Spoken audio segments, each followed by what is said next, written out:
All right, we're going to go ahead and get started. Thanks for showing up. We're going to get started on deep insights and custom reporting for Intune Data Warehouse.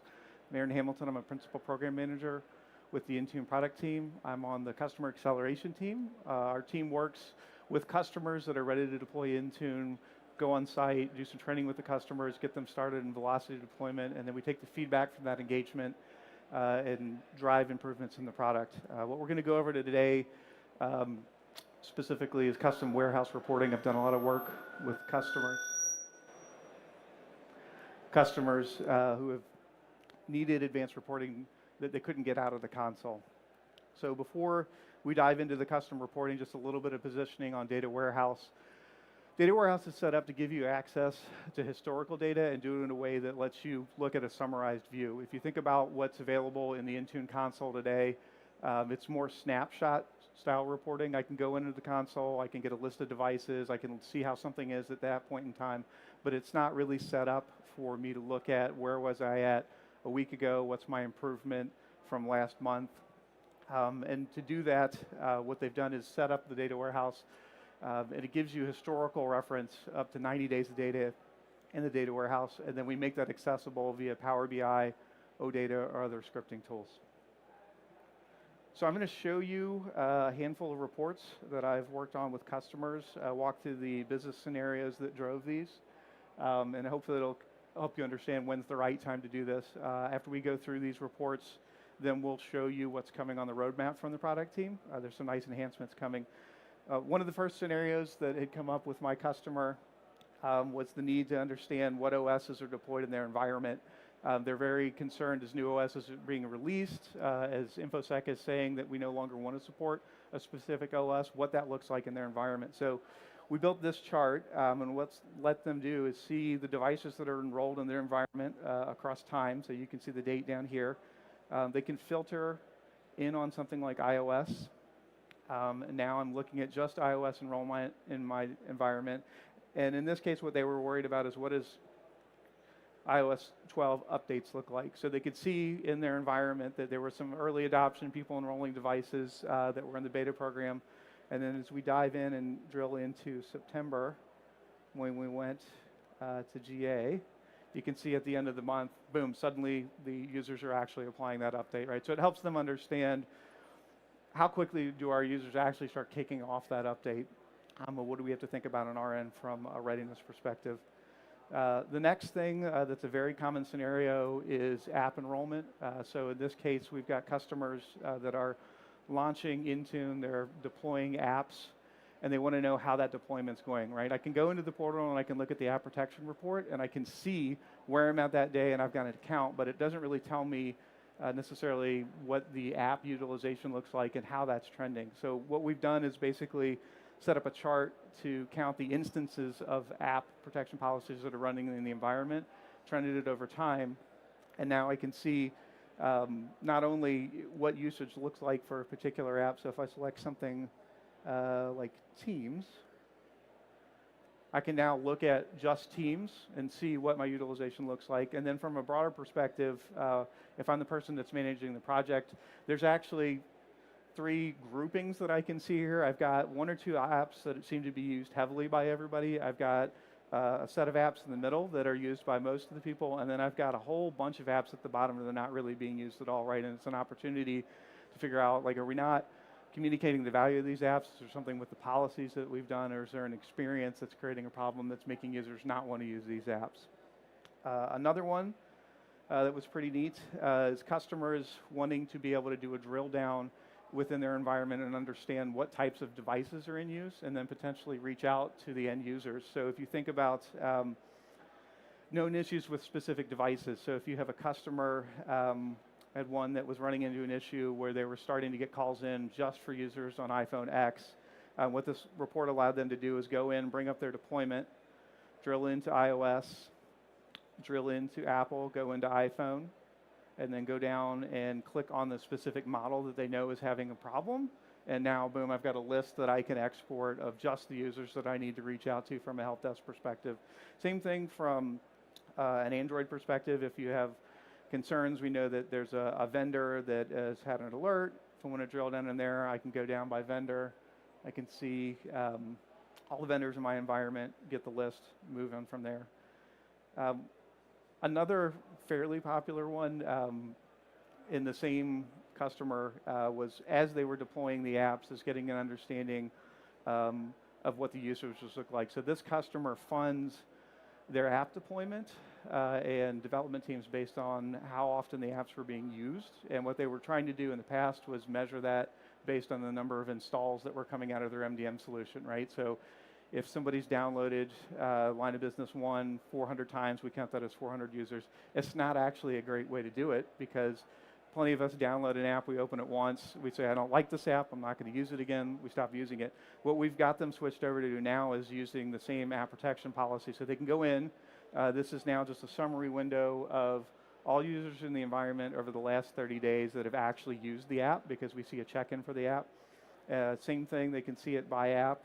They can dive into something like Outlook, broken down by platform, and go a little bit further even and say, look, we know for 95% of our users that Outlook's actually never being used on an iPad, so we can focus just on adoption on the phone. Or if we really want to see it on the iPad, kind of retool for that. So these are some of the canned reports, like I said, that have evolved from my work with my customers. I'm going to walk through just actually building one out and kind of show you how simple this is and how quickly the data can be put into visualization. So at a customer, from a security perspective, their security team was very focused on Android and wanted to know what Android looked like in their environment, specifically around what vendors were in use and patch level. So we're going to walk through that scenario. So I've got these fields over on the side. When you go to get data out of the data warehouse, there's a URL that you can grab out of the Intune portal. You'll basically put your URL in, and it'll actually show up and give you a list of everything in your environment. You can click on the tables, and as long as you've got good connectivity, it'll actually let you preview what's in the table, so you can make sure that you're actually selecting what you want. So this is categories, and you can see antique devices, BYO, temp, other categories. So in this case, we want to focus on Android. So I'm going to start now just dragging and dropping and showing you how quickly you can do this. I'm going to go over to devices, and I'm going to go down and grab OS family. So they were only worried about Android, and what I'm going to do is put a page filter on for OS family. And by doing this, what I'm saying is for this report on this page, the only thing I care about is Android. What I'm trying to do on this page is count the number of Android devices. So I'm going to go back up and over to devices and find device ID. So this is a count of all the unique device identifiers in my environment. Now, just by dropping that in, I now have a bar chart. Here's everything in my environment from a count perspective of devices. They're worried about patch level. So I'm going to grab Android security patch level. I'm going to drag it over to the legend field. And what this will do is actually, against that count, show me what my patch level distribution looks like. So now I've count all my Android devices. I can go down here and I can see that this green bar is basically every Android device in my environment that's not patched. But they want to drill into that. So what we're going to now do is take a few more fields. So I'm going to grab OS version, and I'm going to put that in as an axis. And now what I've got is a chart of all my Android OSs, and then stacked upon that is the patch version for each one. To make it a little cooler, we're going to actually enable drill down, and this is a really simple process. So I'm going to take manufacturer, and by dropping this in and just placing it underneath here, put it in there. See the yellow line will pop up. I've now enabled drill down, and I'm going to go ahead and do model as well. I'm going to come over here, and I'm going to change the sort order, and then I'd like to view this by OS version, and then I'm going to sort it ascending. So now what I have is a chart across all the Android OS in my environment. You can see the distribution. So pretty much in my environment, everything that's 5.1 and below has no patches. I can drill in. So if I enable drill down here, I can select like 9 and see in my environment, these are the only 3 vendors that I have that are actually supporting 9. And then I could even drill in further into Google now and see, okay, across my Google devices, here are the devices in use in the varying patch level. Drill down's great. It's not always the fastest way to get to the data you want, so we're going to add a few more visualizations. Oops.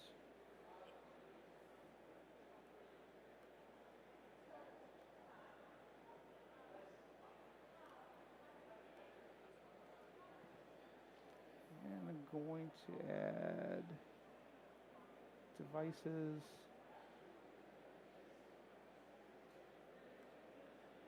Back down to value again, and that'll give me my count. And then Android patch level to legend. And then I could also add things like a slicer. And what the slicer will allow me to do is make quick decisions. So if I wanted to say, just show me OS version, now I get a list of OS versions, and I could select just that individual OS, get a drill down. And as I now drill down into this chart at the bottom will continue to update. So I can look by vendor, but also see what the overall patch looks like.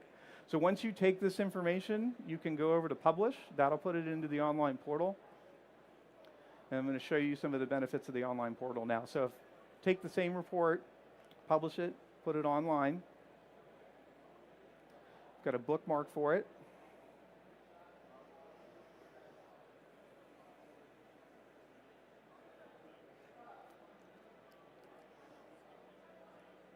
And now your users, anybody that I go in and hit share in the upper right-hand corner with right here, I can share this report with, and they can view and do all of the same things that I was doing in Power BI Desktop, but now in the online portal. They don't need to download Power BI Desktop. They can come right in. They can do all the exact same drill downs, right? So from a delegation perspective, this gets me out of the business of having to distribute reports. Once I set this up, I can enable automatic data sync, so I don't have to go in and update the data. It'll just happen in the background. Can do all the same drill downs. I can also make this a dashboard, and once I create a dashboard, what that lets me do is also pass on the ability for the customer to do a natural language query. So now they don't have to know how to write reports. I can just say, show me my Android devices.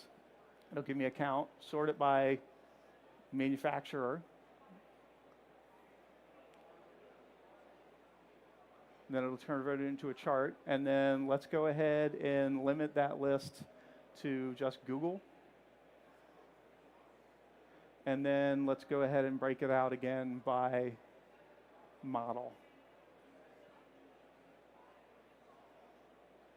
Right, so again, I'm all for hooking everybody up and working with them, but at some point in time we want to hand them the fishing rod and let them go off on their own, and this is the kind of thing out of the portal that'll enable them to do things on their own. There's a few other items that become really neat once you get it into the portal. I just was working on getting Cortana integration working. So once I have that enabled, there's a checkbox for enabling Cortana integration. I can now go in my reports called Ignite Devices, type in Ignite Devices, click on Android. You'll see it show up in the Cortana search list. And now the user basically gets the same report in a Cortana search. So from a project sponsor perspective, if you've got somebody that's constantly asking for the latest on a specific item, being able to kind of free yourself up and say, look, all you got to do is run this search. You can check anytime you want. They can do the same drill downs. There's nothing that really changes. The only difference is that when I create that report, I create a page that's a Cortana page, and it'll be nice and formatted for them. Same thing if they're like the app owner, they're sponsoring that project. I can do the same thing with my apps. Hey, Cortana, show me all of my Outlook apps. It does work with voice recognition. I was not going to try that in here because it gets a little weird with the microphone. There's another benefit too, because of the app protection. We can actually do jailbreak. So in this report, this is unmanaged devices, looking at my user population to make sure we actually have users using it and nobody's actually trying to root their device. So this is current state. This is the things that we can do. We can download the data. We can pull it in. Now I'm going to show you a little bit of what the product team has been working on based on the feedback with the customers for the last year. Worked with some customers that have extremely large data sets. So we're talking hundreds of thousands of devices. And we can get this stuff working, but part of what I was showing you was me working locally, me downloading data, and then putting it back up into the portal. And the immediate point of feedback from customers was, I would rather skip that whole thing, and I would like to just see this in the portal. So they listen, they're delivered. When you go into the portal now, in the past, you would just see the ability to download, and there would be a link for the data URL. You'll see a new button, roughly a month, that'll allow you to download Power BI directly as a Power BI app. So in the portal itself, you'll just see an app. And what that'll let you do is go into the portal.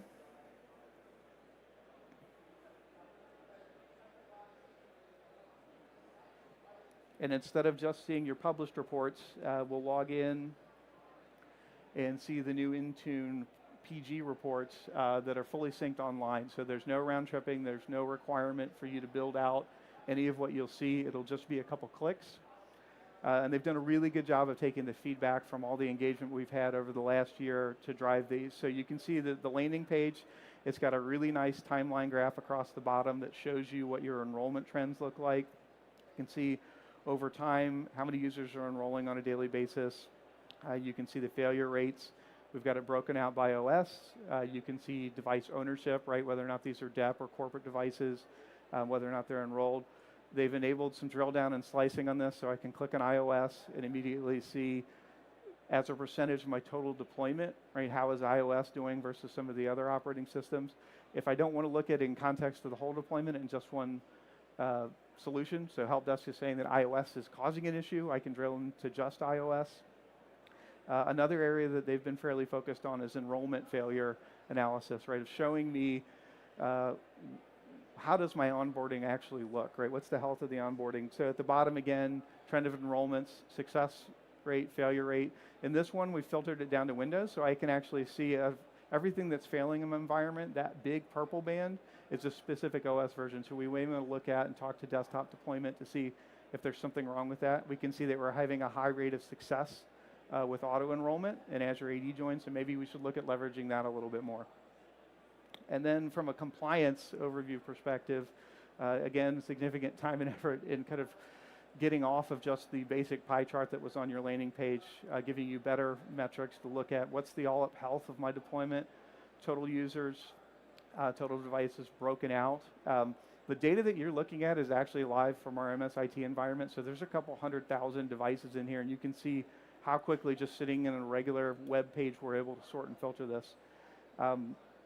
The same type of report I showed you earlier has been fairly frequent requests, so they've put some time and effort into designing a nice dashboard for app protection and consumption. You can see across the bottom we have, in essence, a monthly view for all launches. In the middle, we've got a 7-day view, so if we're looking and we want to look a little bit more closely, we can do that. We can do the same thing, sort by a specific app. I can look at Teams now and say, what's my month usage for Teams? Has there been a particular week that's been an issue? And then the last one is app protection version. So anything that we're doing around application protection policies requires the Intune SDK to be added to an application. And as more and more customers are adopting that for their line of business apps, there's a need to understand what versions are actually supported in our environment. There's certain policies that we may select and deploy that are not supported by older versions of the SDK. This report will let you filter in and go down and pick individual apps or filter by the SDK. So if your developers are not actually keeping up with the SDK versions so that you can support all the policies that you're trying to deploy, you'll be able to find it fairly quickly and drill down to that. So that's the new dashboard. Like I said, this will be something that will be released in about a month. And with that, I am done talking extremely fast. Does anybody have any questions?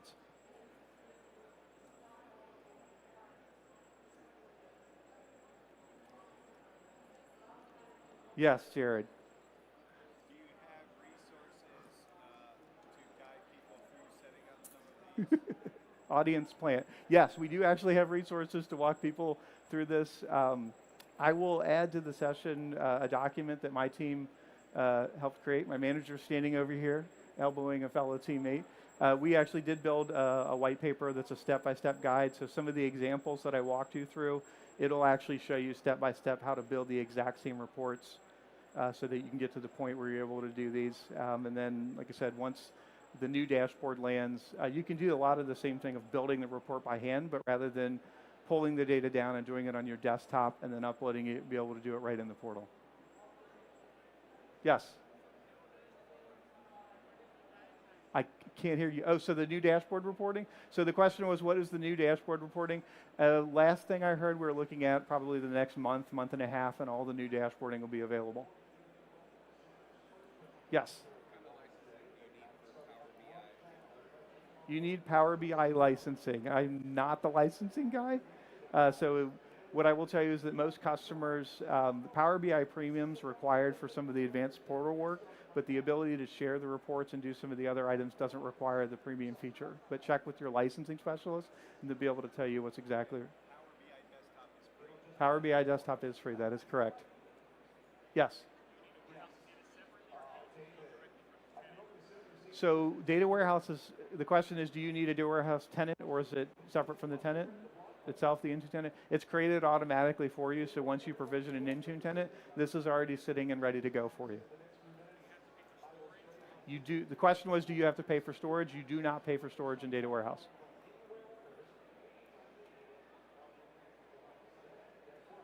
Anything else?